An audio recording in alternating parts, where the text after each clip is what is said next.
तो जहां तक पिछला क्लास के सवाल बा, तो हमने के परिकल्पना शोध के महत्व उद्देश्य पर विचार के लिए रही जा, बातचीत के लिए रही जा। ओकरा पहले वाला में शोध के अर्थ, ओकरा अवधारणा वगैरह पर बात के लिए रही जा।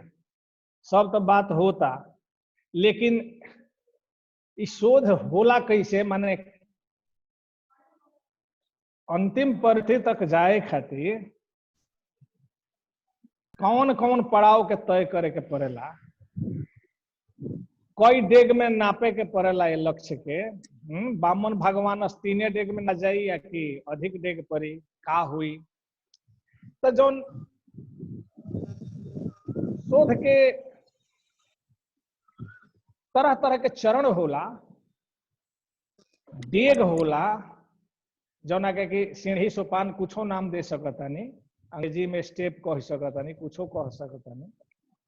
वो अब हमनी के विचार करी जा कि ठीक बा, का ओकर कंसेप्ट बा, का उद्देश्य बा, का महत्व बा, का ओकर अर्थ भइल, सब ठीक बा, लेकिन चलल कैसे जो रास्ता, ये पर हमनी के बात करी जा। आखिर वो रास्ता पर चलल कैसे जाए। तो शोध के रास्ता पर चले खातिर कुछ खास पड़ावन के तय करे के पड़े, कुछ खास सोपानन पर पांव रखे के पड़ी, कुछ डेग आगे बढ़ावे के पड़ी। ये नहीं है कि पहल के डेग पर प्राप्ति हो जाए। लक्ष्य तक जाए खातिर बहुत पापड़ तो बेल ही के न पड़ेला, बहुत घात प्रतिघात सहे के पड़ेला, सुख दुख सहे के पड़ेला, तब जाकर के मंजिल मिलेला। वो बीच बहुत सारा अनुभव होला, बहुत सारा सबक मिलेला, बहुत सारा पाठ पढ़ेला आदमी, अब तब जाके मंजिल तक पहुंचेला आदमी। तो शोध के में आगे बढ़े खातिर सबसे पहले जो पहलका डेग आवेला, वो आवेला प्रॉब्लम के। अब देखिए, हमारा थोड़ा सा कठिनाई हुई और वो लोग की कठिनाई हुई, केहू सीडी सुनी तो वो लोग खातिर हम प्रश्न छोड़ता नहीं। बहुत सारा लोग आजकल जानकारी के अभाव में या छिछला जानकारी कहीं कम अभाव के चलते लोग नाक भाव सिकोड़ेला, थोड़ा सा अप्रासंगिक हो जाता नहीं, लेकिन रुआ से जुड़ल चीज बा कि हई भोजपुरी के शब्द ना हो, हई अंग्रेजी के हो, तो हई संस्कृत के हो, तो हई हिंदी के हो, तो भोजपुरी के होखे के चाहिए। बहुत हमरा ये अच्छा ना लगेला, भाषा के प्रकृति के विरुद्ध ही कुल बात बड़ी सा। तो अब मान ली कि हम समस्या कहतनी हिंदी अनुवाद प्रॉब्लम के, अंग्रेजी में ज्यादा चलेला रिसर्च प्रॉब्लम। पहल का स्टेप है, फर्स्ट स्टेप रिसर्च प्रॉब्लम, और हिंदी अनुवाद करनी पहल का चरण शोध समस्या। लेकिन भोजपुरी में वो भाव बड़ा मुश्किल होता ग्रहण कई। समस्या से अजीब किस्म का डरावना के एगो बोध होता ना, समस्या जैसे डरवावे ले, लेकिन शोध के समस्या डरवावेला ना। तो ऐसे एक अर्थ के थोड़ा सा हमने के सरलीकरण कर लेवे के, तो शोध समस्या के माने बुझा जाए। देखिए, हमने के साइंस पढ़ले बनी जा, एगो गणित में आवत रहे, अंग्रेजी में लिखात रहे, प्रॉब्लम नंबर इतना, प्रॉब्लम ये माने प्रश्न नंबर इतना, प्रश्न संख्या इतना। ने गणित में प्रश्न के लोग प्रॉब्लम बोलेला, तो प्रॉब्लम के एगो अर्थ प्रश्नो होला, प्रश्न होला, प्रॉब्लम के एगो अर्थ प्रश्न होला। तो एहिजा शोध समस्या से मतलब बा उहे प्रश्न, कि शोध के संबंध में जौन प्रश्न बा मूलतः ओकरा पर हमने के विचार करे के चाहिए। सबसे पहले कि शोध से संबंधित जौन सबसे पहले का बा, वो प्रश्न आवता हमरा सामने कौना रूप में आवता, कैसे ओकरा के गढ़ल जाए, कैसे प्रश्न के तैयार कइल, कैसे प्रश्न के समाधान कइल। तो एहिजा सरलीकरण अगर कर दिया जाए समस्या के, तो एहिजा शोध समस्या के जगह शोध संबंधी प्रश्न आ जाता। बहुत सारा प्रश्न सामने आवेली से शोध में, तो ओकर निर्माण में करे के पड़ला। शोध समस्या के एक तरह से भाव ग्रहण कल जाओ तो ई कहाई कि बड़ा वह दिक्कत हो जाता है। हिंदी में ओकरा के चर कहल जाला, अंग्रेजी में वेरिएबल कहल जाला। वेरिएशन वैरी ना होला कि वैरी खाता, तब वेरिएशन कहल जाला, वेरिएबल माने ओकर हिंदी अनुवाद चर भइल। तो एक से अधिक वेरिएबल जौन चर बा ओके बीच जौन एगो प्रश्नात्मक संबंध होला ओकरे विश्लेषण के शोध समस्या कहल जाला। वेरिएबल के अर्थ चर बा, ओकरा के भोजपुरी में समझे खातिर हुआ ई कर सकतनी कि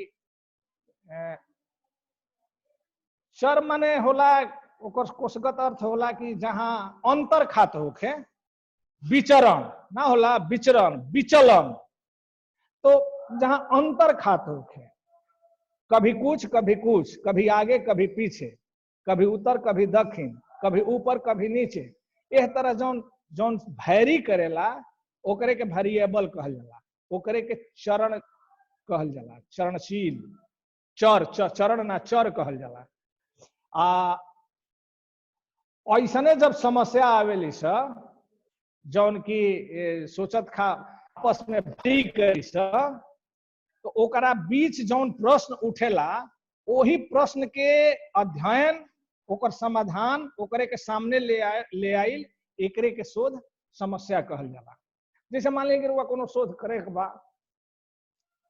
सोचे लगनी ओकरा बारे में कैसे कइल जा सकता, का एकरा में कइल जा सकता, कैसे कैसे कइल जा सकता, कैसे कैसे सोचल जा सकता, कहाँ से एक समाधान कइल जा सकता, और तब तक से फिर वही से मिलत जुलत कुछ और आ गई, तो दोनों के बीच भैरी करे लागल। रुआ सोच में जब जब सोचा दोनों के बीच जुलत लागल, ओकरे के एगो संतुलन बना के सामने जब ले आके रखल जाला तो ओकरे के शोध समस्या कहल। तो पहिलका चीज बा कि हमारा समस्या का बा, हमर प्रश्न का बा, हमर बात का बा, एकरा के सामने ले आवे के पड़ेला। एकरा के ई पहिलका चरण है। सामने अइबे ना करी, समस्या ना सामने आई तो ओकर समाधान कैसे हो? हैं? समस्या से ही समाधान निकलेला। आवश्यकता आविष्कार के जननी हम उहे आवश्यकता कुछ विशेष समस्या के रूप में आइल। तो जब समस्या आई, समस्या के ले आइल जाई, समस्या के गढ़ल जाई, यानी प्रश्न के जब सामने ले आइल जाई तबे ओकर समाधान निकली। तो पहिलका है कि शोध के प्रश्न के, शोध संबंधी प्रश्न के सामने ले आई, वो समस्या के सामने ले आई। तो एक ई पहिलका चरण है। तो मान ली कि कई गो रउआ पासे वेरिएबल प्रश्न अइलन सा, ओकरा के आपस में तालमेल बिठा के विचार विमर्श करके सोच समझ के एगो जौन रास्ता निकलनी, वो रास्ता तक पहुंचे खातिर कौना कौना स्टेप से हमनी के चले के पड़ी, यानी समस्या के निर्माण खातिर हमनी के का करे के पड़ी। समस्या के शोध, समस्या के निर्माण खातिर हमनी का करे के पड़ी, एकरा के विचार कर जाओ। पहिलका बा समस्या के अभिव्यक्ति। जौन समस्या आई ओकरा के अभिव्यक्त करे के, तो ई कौन निजी सुख दुख के समस्या है कि दूसरा दे फोन से बती ले, सामने रूल ले, इस स्वयं के उत्पन्न कई समस्या है, कोनो प्राकृतिक समस्या ना हो। शोध के समस्या स्वयं से उत्पन्न कई समस्या है, जौना में दिमाग बुद्धि लगा करके ओकरा के सामने ले आइल जाला। तो सबसे पहिलका बा कि ओकर अभिव्यक्ति होके के तही, तो मौखिक अभिव्यक्ति से ना हो पाए। ऐसे मौखिक करेला आदमी, विचार विमर्श विनिमय करेला, लेकिन वो एगो ओकर प्रक्रिया। अंतिम बा कि वो शोध के जौन समस्या का ओकरा के व्यक्त करुआ कागज, ओकरा लिख, ओकरा के स्थिर करे। तो जौन भी समस्या निर्मित भइल रुआ दिमाग में आइल, ओकरा के लिखब, पहले ओकरा के लिखब करब, सामने ले लिपिबद्ध करब, ओकरा के अस्थाई बनाई। ओकरा बाद जब समस्या के रुआ लिख लेनी, अस्थाई बना लेनी, तो ओकर स्वभाव के, ओकर प्रकृति के अध्ययन करे के पड़ी कि कौना टाइप के समस्या बा, एकर का प्रकृति बा, एकर का स्वभाव बा। तो ओकर स्वभाव के रुआ अध्ययन करब। जब समस्या के अभिव्यक्ति कर ले, लिख ले, तो ओकर स्वभाव के अध्ययन करब। ओकरा बाद का ओ में फालतू बुड़ुए, का ओ में बेकार चीज बा, का हमारा काम लायक नहीं खे, ओकरा के परिशोधन करब। शोध के अर्थ बतौले नहीं, परिशोधन आइए गल बतौले नहीं कि तेल के कारखाना में कैसे कच्चा तेल के परिशोधन हो। असही है, समस्या के परिशोधन करे के पड़ी, ओकरा के साफ सुथरा करे के पड़ी, ओकर चुनाव करे के पड़ी, चुने के पड़ी, निमन निमन चीज जौन सार वस्तु बा ओकर चयन करे के पड़ी। तो जतना विचार आइल बा वो विचारन के परिशोधन करे के पड़ी, साफ सुथरा करे के पड़ी। ओकरा बाद ओकरा के देखे के पड़ी कि भाई हाँ एकरा में और गुंजाइश बा कि ना आगे बढ़े के, तो ओकर विकास करे के पड़ी।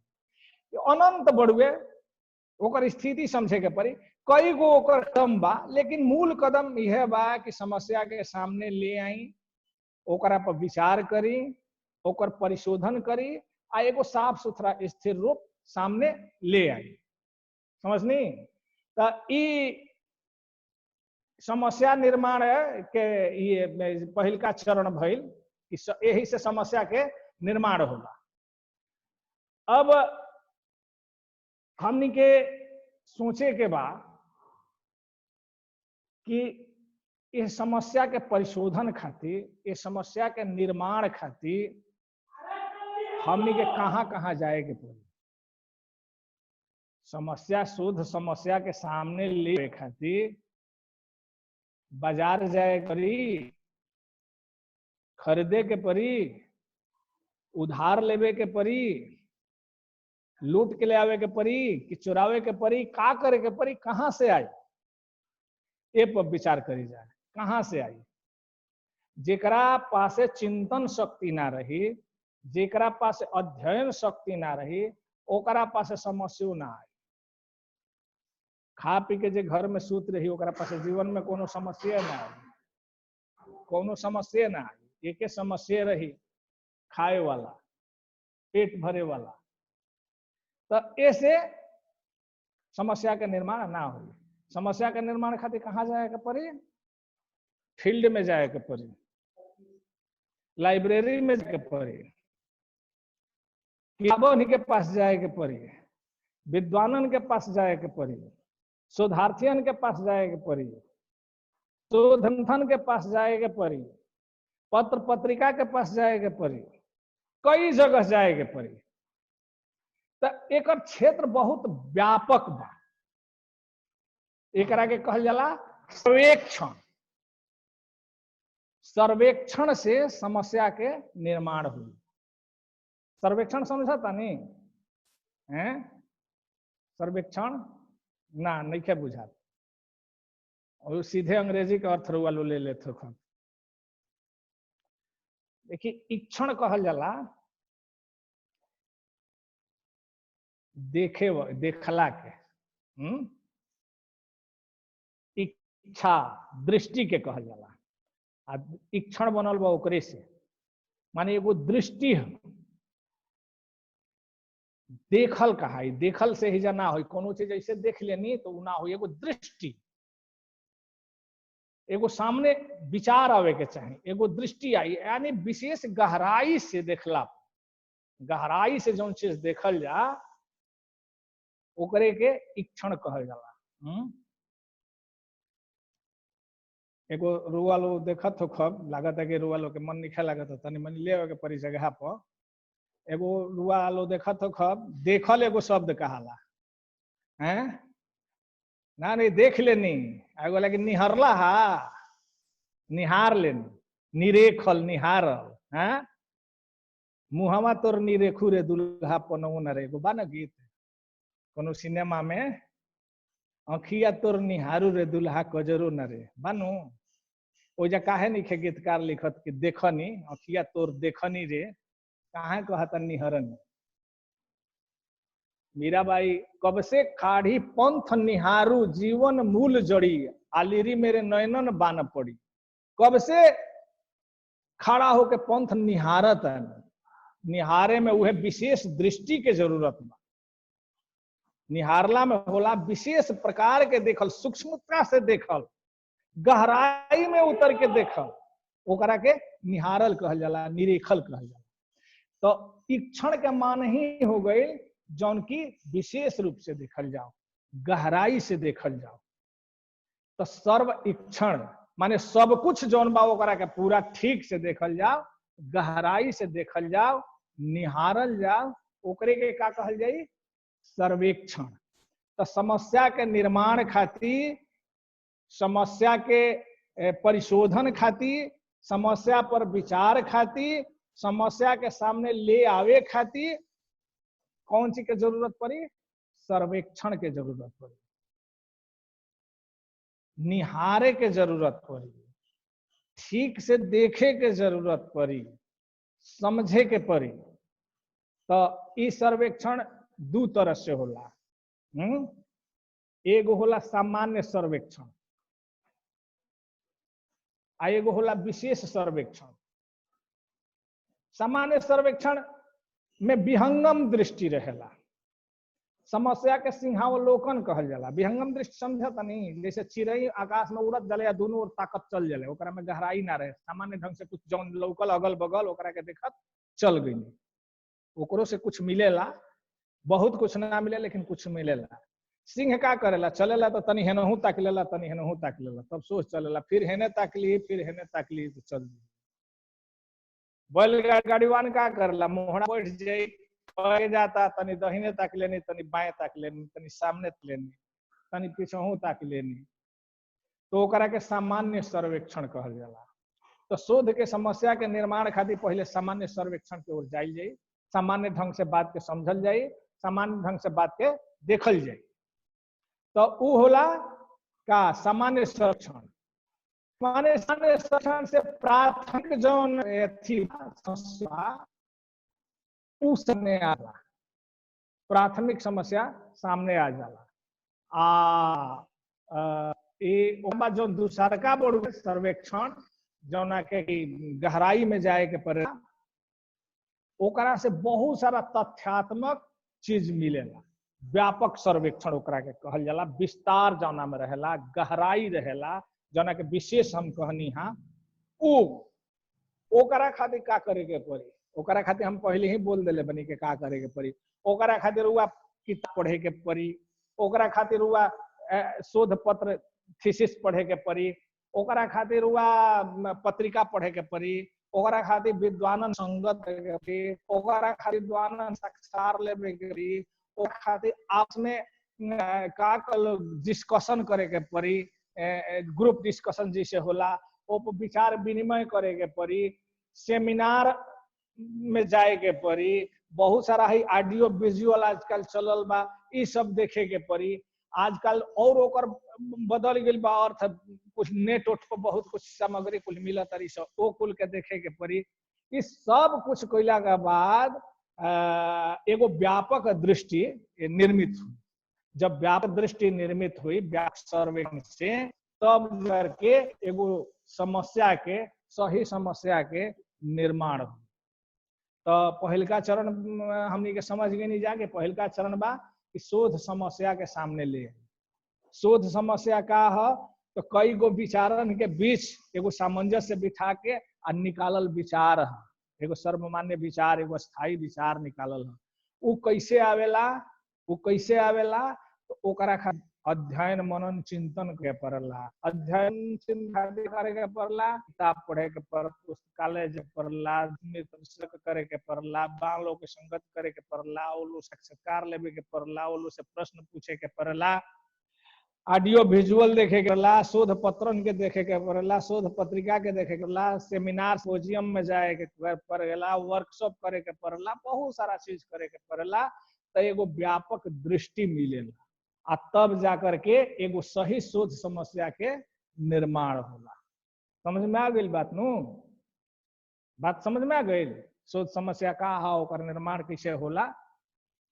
दूसरा का ओकर कदम ह जौन बता चुकल बनी काल हुए, परिकल्पना।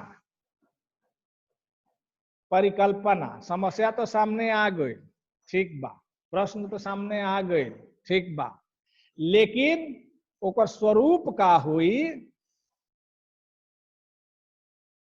ओकर स्वरूप का हुई, ओकर मूर्ति कैसे गढ़ाई, ओकर परीक्षा कैसे हुई, ओकर सत्यता के जांच कैसे हुई, ये सब कसौटियन पर कसे खातिर एगो परिकल्पना के जरूरत पड़ेला। हैं? कोनो मूर्तिकार मूर्ति गढ़ेला, कोनो मूर्तिकार मूर्ति गढ़ेला तो सामने खाली पत्थर का टुकड़ा रहेला, समस्या उ हो गई। समझनी रुवालो? तुलना करी तो समझ में तनी गंभीर विवाह। कोनो मूर्तिकार मूर्ति गढ़ेला तो का एगो अनगढ़ थर सामने हथ गो ढेला रखेला, रख दियाला, ठीक बा, चुन लेलस, 10 गो 20 गो रखल बा, मिला लेलस कि हई चिकन बा, हई ठीक बा, हई मकराना के हत, हई हेजा के हत, हई संगमरमर हत, हई हो।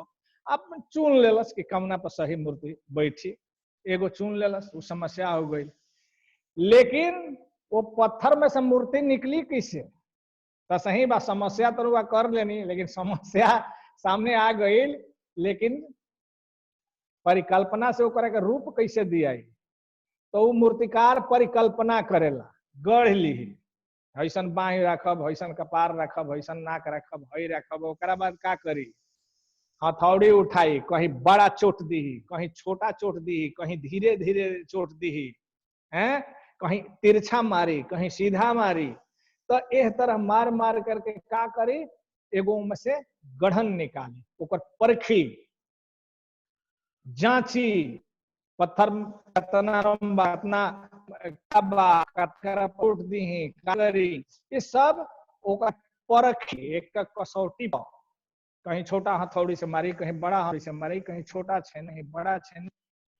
तो ओकर सामने एगो स्वरूप आ जाए। तो ऐसा ही जब शोध समस्या आ गई तो परिकल्पना से ओकर रूप रुआ गढ़, ओकरा खातिर रुआ तर्क करब, ओकरा पर विचार करब, ओकर तथ्य के परखब, ओकरा के कसौटी पर कसब, तब जाकर के परिकल्पना जौन बा ओकर सही परीक्षण हुई, आ तबे परिकल्पना वास्तविक रूप में आई। परिकल्पना पर कल हम बता चुकल बनी, ऐसे हम ओकरा पर विशेष चर्चा ना करब कि परिकल्पना का कहल जाला। कल हम बता चुकल बनी, एक विशेष प्रकार के कल्पना है, एगो विशेष प्रकार के कल्पना है, कल हम ओकर चर्चा कर चुकल बनी। तो ओकरा बाद अगला कदम परिकल्पना है। परिकल्पना से स्पष्टता आवेला, पारदर्शिता आवेला, तथ्य में विश्वसनीयता आवेला, तथ्य के एगो स्वरूप सामने आवेला। तो परिकल्पना तो एक हो गई समस्या निर्माण, दूसरा हो गई परिकल्पना, ठीक बा, समस्याओं के निर्माण कर लेनी, एगो आइडिया बना लेनी। तो आइडिया का पहल का चरण का है, ओकरा बाद आ जाई आगे रूपरेखा, जौना के रुआ सिनॉप्सिस कहिला, ये तीसरा चरण है। ठीक बा, सब कुछ बा, समस्या हो गई, समाधान हो गई, परिकल्पना हो गई, लेकिन वो कैसे निकली, कौन मूर्ति निकाली? परिकल्पना हो गई दिमाग में, ठीक बा, लेकिन छेनी मार मार के कैसे गढ़ी, कौन सा मूर्ति? एकरा के रूपरेखा कहल जाला, एकरा के सिनॉप्सिस कहल जाला, एकर निर्माण। एक दिन हमनी के स्वतंत्र रूप पर एकरा पर विचार करब जा, लेकिन आज हमने एकरा उहे सिंहावलोकन विहंगावलोकन हमनी के कर ली जा कि सिनॉप्सिस में रूपरेखा में पहलका माला नामकरण, नाम, शीर्षक, जौन अंग्रेजी टॉपिक करला, अंग्रेजिया जल्दी बदला ना, टॉपिक, शीर्षक, शोध के विषय हैं, भोजपुरी में शोध के नाम, मथेला जौन कहीं पहिलका इहे है। एगो शीर्षक पर चुने के पड़े, एगो शीर्षक चुने के पड़े। कैसन शीर्षक? अब ये प्रश्न उठाता है कहीं खातिर कौनो चीज खातिर शोधे खातिर ना, रुआ निबंध लिखे के होखे, कहानी लिखे के होखे, उपन्यास लिखे के होखे, कुछो लिखे के होखे, कौनो सृजनात्मक साहित्य के रचना करे के बाद तो एगो शीर्षक के जरूरत पड़ेला, एगो मथेला के जरूरत पड़ेला।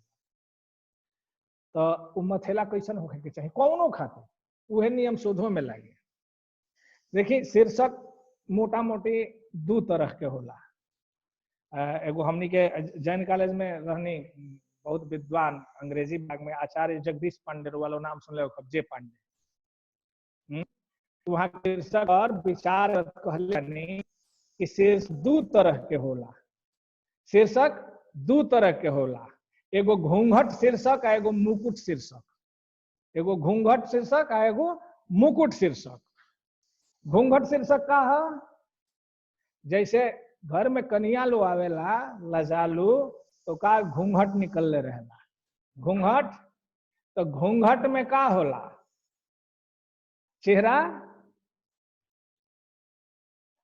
है, गीतवा भुला गए नहीं सब घूंघट की आड़ में का। तो घूंघट में केहू घूंघट काढ़ेला तो ओकर चेहरवा छिप जाला, लेकिन कुछ कुछ कुछ कुछ दिखाई देत रहेला। लंबा घूंघट काढ़लू घूंघट ना कहाला। घूंघट के आड़ से घूंघट निकाले वाली भी देखत रहेला लो, आ जे बाहर बा हो कुछ कुछ देखत रहेला, माने एगो झलक मिल जाला घूंघट से। घूंघट जब झीना आवरण रहेला, मोटिया चदरिया ओढ़ी तो कहाँ से हुई, लेकिन घूंघट के जो एगो तरीका है वो इहे है कि कम से कम घूंघटवा से आंखवा से वो तो रास्ता देख पावे घूंघट वाला। सामने से की आवता, शेर आवता, बाघ आवता, आदमी आवता, बड़ा आवता, छोटा आवता, तो दोनों के बीच बहुत झीना आवरण रहेला, साफ साफ तो ना दिखाई दे लेकिन दिखाई देत रहेला। तो ओकरा के का कहल जाला? घूंघट शीर्षक। माने ऐसा शीर्षक जौना के अर्थ छिपा रहेला, साफ सुथरा स्पष्ट ना आवे, छिप रहेला, आवरण में छिपल रहेला। जैसे साहित्य में आई तो व्यंजना शक्ति होला, एगो अभिधा शक्ति होला, एगो लक्षणा शक्ति होला। अभिधा शक्ति कहे का शब्द के सीधे सीधे अर्थ बता देला है। थोड़ा सा रुआ के ना बुझात हुई से हम थोड़ा सा उनहू आ जातनी। अभिधा शक्ति सीधे सीधे, राम आम खात बाड़न, राम आम खात बाड़न, एक अर्थ समझे में तो तनिको देरी नहीं होत। राम केहू आदमी हो जे आम खाता रह, लेके दे पंजाब रोटी खाता रह, पंजाब रोटी पसंद करेला, तो परेशानी हुई नू। पंजाब रोटी कैसे? पंजाब तो आदमी ना हो, तो अभिधा शक्ति जब थाक गई, अर्थ के बोध नहीं खे करावो, तो जाला आदमी लक्षणा में। तो कहे वाला के का प्रयोजन बा, का लक्षण, का कहे वाला का कहल चाहता कि पंजाब के निवासी लोग रोटी पसंद करेला, भुखाइल बंगाली भात भात बोला नू है कहावत। बंगाल के लोग भात पसंद। भारत गई क्रिकेट में, भारत क्रिकेट में जीत गई, भारत जीतेला, खिलाड़ी लोग जीतेला। कहे वाला के मतलब यह बा कि भारत के खिलाड़ी, क्रिकेट के खिलाड़ी लोग जीत गए। तो एक अभिधा। तो घूंघट मुकुट में, घूंघट शीर्षक में एथी ना रहे, अभिधा ना रहे, ओकरा में लक्षणा व्यंजना रहे, छिपा रहेला अर्थ। आ एगो होला मुकुट शीर्षक, राजा लोग का मुकुट होला नु, रामायण महाभारत में देखो तो मुकुट का बा सामने लौकत रहेला, सब झलकत रहेला। तो एगो मुकुट शीर्षक हो गई जो सब कुछ स्पष्ट क्लियर एकदम रहेला, अभिधा सीधे सीधे देख ले कैसन बा, लाल बा, पियर बा, हरियर बा, करिया बा। तो एकरा के का कहल जाला? मुकुट शीर्षक। तो शोधे ना कोनो चीज में जौन मानू थोड़ा सा स्पष्टता अच्छा लगेला। कविता उविता में बात दोसर बा, कविता के शीर्षक जौन बा वो थोड़ा सा घूंघट वाला होके के चाहिए, व्यंजना वाला छिपत रहेला। लेकिन निबंध वगैरह विधायक में खास करके शोध स्पष्ट के चाहिए, एकदम लक्षणा से दूर के चाहिए। ओकरा बाद ओकरा में शीर्षक के बाद आवेला प्रस्तावना। प्रस्तावना में का रहेला, पूरा लगभग संक्षेप में, अति संक्षेप में एकदम कैसे लोग रामायण के होला कि गौवा में कि एक लाइन में सुनावा रामायण, तो राम जन्मले बने गईले, रावण मार के घरे अइले, हो गइल रामायण, हो गइल नु। एक श्लोकी रामायण वाल्मीकि भी लिखले बड़न, आदो राम तवनादि गमनम हत्वा मृदा कांसनम वैदेही हरणम जटायु मरणम तस् रावण मरणम लंकापुरी दहनम रावण मुकैसे तद्धि रामायणम, कुछ भूला तनी तो उहो। तो प्रस्तावना में बहुत सब बात के मूल बात के एगो झलक आ जाए के प्रस्तावना। तो एकरा के एक तरह से प्रस्तावना के में शोध के आर, शोध के महत्व, एकर उपयोगिता, शोध के शैली, ओकर स्थिति, उद्देश्य, ये सब बातन के थोड़ा थोड़ा सा जिक्र आ जाए के चाहिए कि जौना के पढ़ला से आदमी के, पाठक के समझ जा कि राव शोध के मूल चीज का बा। ओकरा बाद का रहेला, अध्याय निरूपण रहेला, अध्याय बांटल रहेला, कगो अध्याय में रही, अध्याय निरूपण रहेला। ओकरा बाद रुआ अथी रहेला, शोध निष्कर्ष रहेला, बहुत सारा बा अध्याय के वो अंश। ओकरा बाद रुआ सामग्री जौन उपलब्ध करे के रहेला, ओकरा बाद हो गई तो सामग्री उपलब्ध करी, जौना के डाटा लोग कहेला, आंकड़ा है, सामग्री उपलब्ध करी, सामग्री चयन करी, सामग्री के विवेचन विश्लेषण करी। ओकरा बाद सामग्री के विवेचन विश्लेषण के बाद का होला, तब वह असली काम आवेला ओकरा के लिखे वाला। सामग्री के एकत्र कैला के बाद सामग्री के अध्ययन कैल जाला, विवेचन ना, विवेचन बाद सामग्री अध्ययन, सामग्री जुटा के सामग्री के अध्ययन कैल जाला। अध्ययन कैला के बाद ओकर निरूपण कैल जाला, ओकर विवेचना कैल जाला, ओकरा के लिखल जाला। विवेचना में गहराई होखे के चाहिए, विवेचना में कसाव होखे के चाहिए, विवेचना में स्पष्टता होखे के चाहिए, तब जा करके ये एगो जौन पूरा रण जा करके पूरा ओकरा बाद और कई गो कुल चरण टाइप रूप देखल सब ठीक बा। मूल होखे के जेता समय के मार की परिकल्पना करी, रूपरेखा बनाई, सामग्री अध्ययन करी, सामग्री अध्ययन करी, ओकरा बाद विवेचना करी। एह तरीका से शोध के चरण पूरा होला, विवेचना के स्थिति तक आवे। तो आज हमने के लगभग एगो सामान्य जानकारी कैने जा, सामान्य बातचीत कैने जा, लागत है कि बुझा गई होई, बात समझ में आ गई होई। गंभीर रहे सर, तकनीकी रहे। तकनीकी गड़बड़ी आ गई हा ना कहनिया सर, आज के टॉपिक तनी टेक्निकल रहे, गंभीर रहे। हाँ, थोड़ा सा कोनो गंभीर उहे पहिलका जो समस्या वाला बानू जी सर, समस्या वो थोड़ा शब्दवा अजीब किस्म के हो जाते, थोड़ा सा पौना जैसन लागत है। बाद बाकी कोनो वैसा बात नहीं है। हाँ,